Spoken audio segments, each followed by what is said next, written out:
बिस्मिल्लाहिर्रहमानिर्रहीम। SMB कायदे आदम school online classes में खुश आमदेद।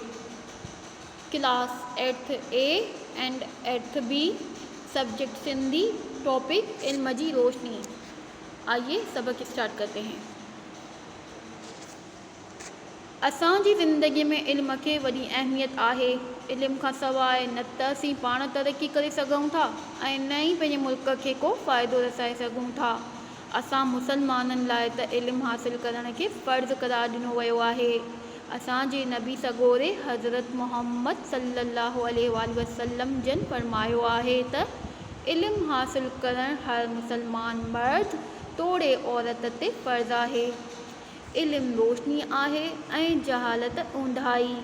जहालत जी ऊंधाईअ खे सिर्फ़ु इल्म जी रोशनीअ सां ई ख़तमु करे सघिजे थो।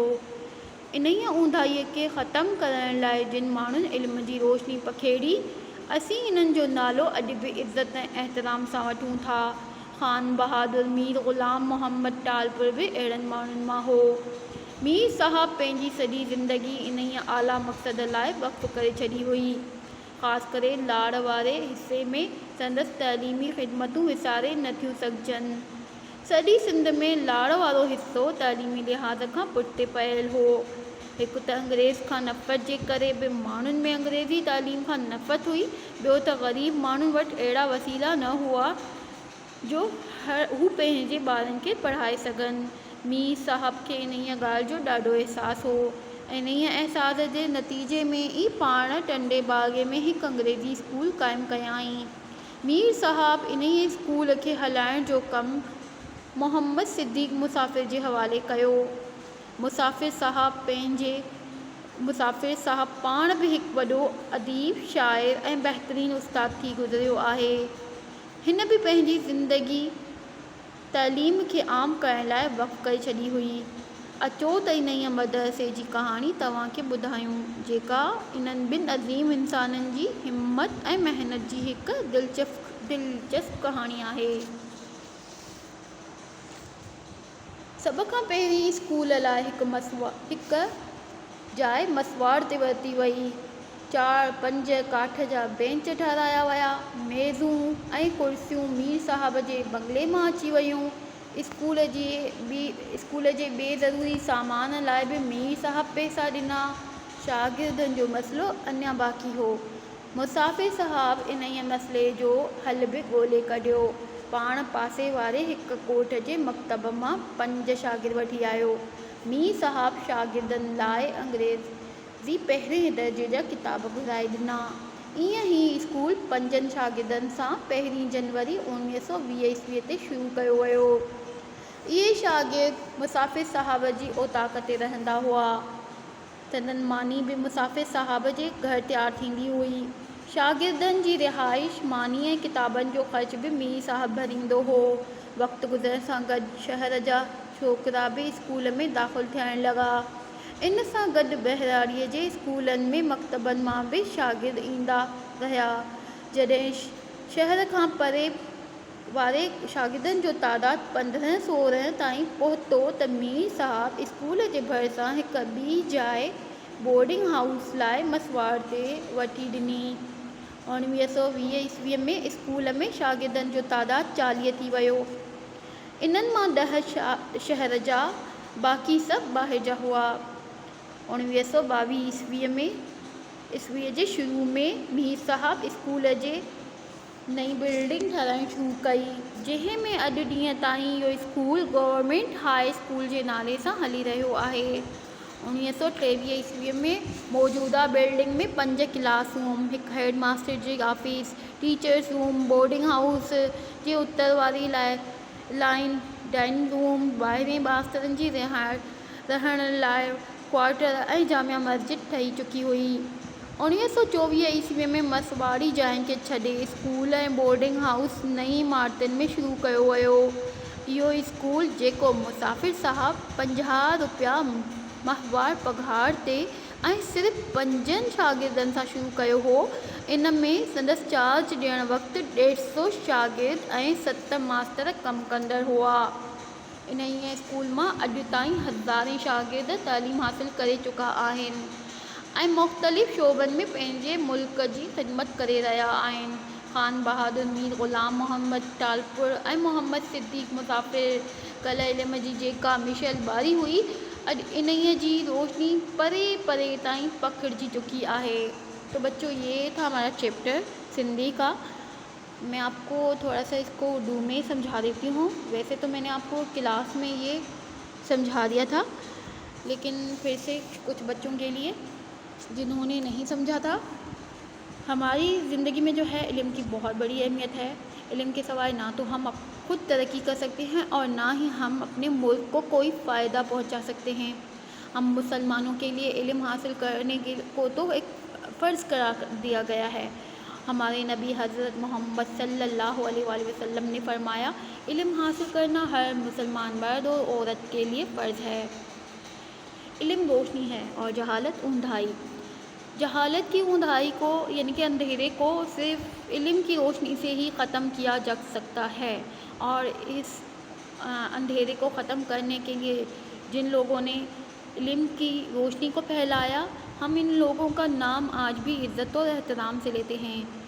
ख़ान बहादुर मीर ग़ुलाम मोहम्मद टालपुर भी ऐसे ही इंसानों में से एक है। मीर साहब ने अपनी सारी ज़िंदगी इस आला मकसद को हासिल करने के लिए वक्फ कर दी। सिंध में लाड़ वाला हिस्सा जो था वो तालीमी लिहाज से पीछे था और इसीलिए मीर साहब को इस बात का कुछ एहसास था। बच्चों, तो फिर उन्होंने यही सोच के कि सिंध तालीम में पीछे है, उन्होंने एक अंग्रेज़ी स्कूल बनाया था। तो लेकिन वो लोग जो थे अंग्रेज़ों से नफ़रत किया करते थे, इसीलिए अपने बच्चों को तालीम नहीं दिलवाया करते थे। तो अंग्रेज़ी तालीम नहीं दिलवाया करते थे और कुछ लोग गरीब थे, उनके पास ऐसे वसाइल नहीं थे कि वो बच्चों को तालीम दिलवा सकें। तो बच्चों, मीर साहब ने इसके लिए एक अंग्रेज़ी स्कूल बनाया और जो है मीर साहब ने इसको चलाने का काम मोहम्मद सिद्दीक़ मुसाफ़िर के हवाले कर दिया। मोहम्मद सिद्दीक़ मुसाफ़िर जो थे एक बहुत बड़े शायर, उस्ताद, आला अदीब होके गुज़रे हैं और उन्होंने अपनी ज़िंदगी जो है तालीम को आम करने में वक्फ कर दी, यानी कि अपनी पूरी लाइफ उन्होंने तालीम को आम किया। आइए तो हम इस मदरसे की कहानी आपको बताते हैं। तो चलिए स्टार्ट करते हैं। ये कहानी दो अजीम इंसानों की है। सबसे पहले जो है स्कूल के लिए एक जगह ख़रीदी गई जो कि किराए पे थी और इसमें 4-5 जो है बेंच रखे गए और मेज़ें और कुर्सियाँ, ये सब मीर साहब के बंगले से आ गया। स्कूल में दूसरा ज़रूरी सामान जो था उसके लिए भी मीर साहब ने पैसे दे दिए। शागिर्दों का मसला था तो मुसाफ़िर साहब ने इस मसले का हल भी निकाल लिया और जो है साथ वाले गांव में से मकतब में से 5 शागिर्दों को ले आए। मीर साहब ने शागिर्दों के लिए पहली जमात के अंग्रेज़ी किताब ख़रीदे और ये जो है 5 शागिर्द जो है 1 जनवरी 1920 में इनकी क्लास यानी कि स्कूल इनका स्टार्ट हुआ। ये शागिर्द मुसाफ़िर साहब की औताक पे ही रहा करते थे और खाना मुसाफ़िर साहब अपने घर से तैयार करवाया किया करता था। शागिर्दों की रिहाइश और खाने पीना और किताबों का ख़र्च ये सारा मीर साहब अपनी तरफ से यानी कि दिया करता था। वक्त गुजरने के साथ साथ शहर के दूसरे लड़के भी स्कूल में दाखिल होने लगे और इसके साथ साथ देहात में से भी लोग आने लगे, यानी कि बच्चे आने लगे मकतबों से। जब शहर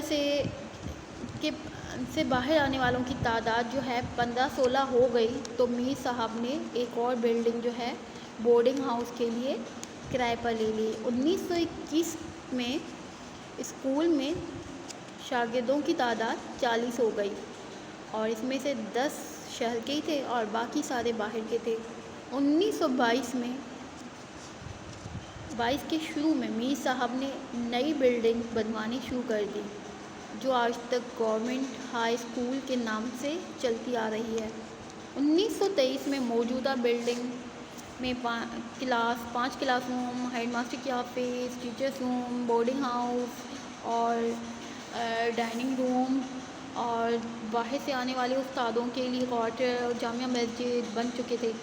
1924 میں کرائے کی جگہوں کو خالی کر دیا گیا اور اسکول اور بورڈنگ ہاؤس جو ہے ایک نئی عمارت میں شروع کر دیا گیا۔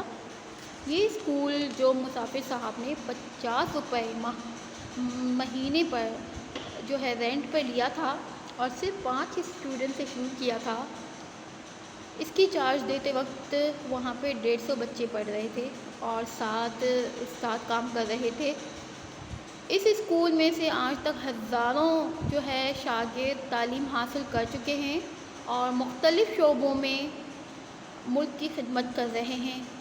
خان بہادر میر غلام محمد ٹالپور اور محمد صدیق مسافر نے کل جو علم کی شمع جلائی تھی، آج وہ دور دور تک پھیل چکی ہے۔ تو بچوں، یہ تھا ہمارا چیپٹر اور یہ اس کا مشق کا پیج ہے۔ اس میں کوسچن آنسر ہیں اور بلینکس ہیں، جملہ درست کریو ہیں، جملے ہیں اور الفاظ وِد ہیں۔